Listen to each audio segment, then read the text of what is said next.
on a post about surprises as a flight attendant, many people said they didn't expect to be poor, work unpaid, and a couple more things. Why do you keep the job then? I'm curious. If it's that bad, why not just quit? Because it's like a cult once you're in, you never leave. No, seriously, it really is. On a more serious note, there's so much time and financial sacrifice that goes into training that it would be hard to leave after such a huge life investment. And then, of course, someone pops in with 6 weeks is not much time. Yes, it is. Yes, it is. Especially because the majority of the time it's unpaid, or you get a bonus, or you get paid like minimum wage. It's like $7 or something. It's an investment. You are having to take time off of your other jobs. You usually have to quit your job, and then you're going through this unpaid training, and then you have at least 2 weeks when you're on the line before you get your first check. It is an investment. Not everybody can just take 6 to 8 weeks off of a job like all the time when they're, if they were hopping around to other airlines. Here's someone reiterating the same thing I've said multiple times. The first 5 years are hard. Then with better pay and seniority, it gets better. And that's not to say that it's not going to get better before the 5-year mark. Remember that all of the major airlines in the United States minus Delta are in contract negotiations. Delta is not, because they don't have a union, so they don't have a contract. This is the one answer that I felt really encapsulates how I feel about this job.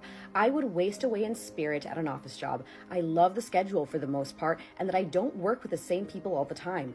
Of course, I work with lots of lovely people, but I don't see them often, so I love them even more for that. LMAO. Kind of like absence makes the heart grow fonder. Work doesn't come home with me, really. Absolutely, I very much agree with that. I've made good use of my flight benefits and have enjoyed that immensely. This is great. I took my mom to Dubai. We had a wonderful time. We spent a month there. It's sometimes a mentally and emotionally distressing job and can be tiring, but 95% of the time, I don't dread going to work. This was huge for me.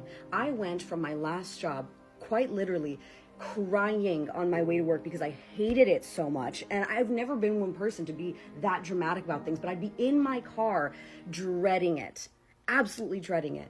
And realizing that now being a flight attendant, I have never once dreaded going to work. I might complain a bit about, the early call times, or, maybe I just didn't get good food because my food bag spoiled because one of the refrigerators didn't work.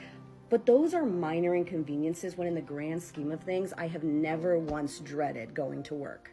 At the end of the day, this is not going to be for everyone, but I genuinely love this job, and I think that it could be for a lot more people if they were to be prepared when they came into it, because a lot of it is just learning on the go.